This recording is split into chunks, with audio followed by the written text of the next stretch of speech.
To large identical water tanks 1 and 2 जो है वो केप्ट है एक बड़े बिल्डिंग पे। बिल्डिंग की हाइट h है और दोनों जो लार्ज टैंक है वो नीचे से थोड़ा सा ब्रेक है एंड वहाँ से पानी गिर रहा है, बट दोनों की रेडियस सेम है। और the a pipe of the same antenna as that of the hole is connected to tank 2 and the pipe ends at the ground level। और जो पाइप है बिल्डिंग के नीचे ग्राउंड लेवल पे जा रही है।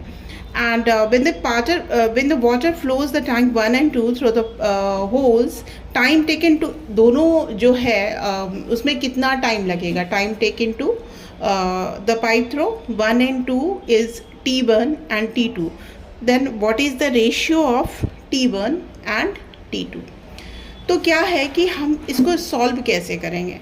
तो सपोज ये मान लो ये वाटर टैंक है, तो यहाँ पे हम इक्वेशन ऑफ कंटिन्यूटी लगाते हैं।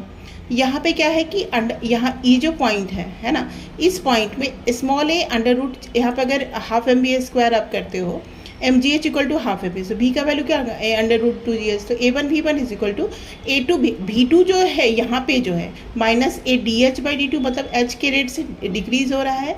इंटीग्रेट किए we will get this time period. For tank 2 के लिए क्या करना है? फॉर द टैंक 2 के लिए अब देखो हमारा जो ये कैपिटल एच है, जो ये यहाँ पे हमारा बिल्डिंग है ना, बिल्डिंग का जो हाइट एच है, इसका वैल्यू जो है इन्होंने 16/9h दे रखा है।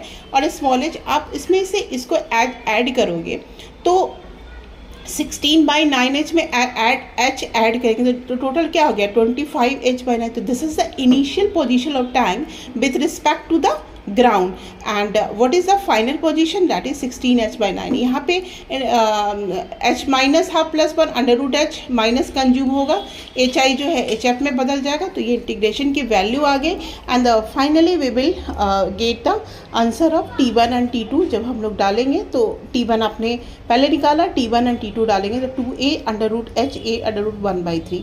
तो from there we can get the value of T1 and T2 that is 3 है ना, that will be the value of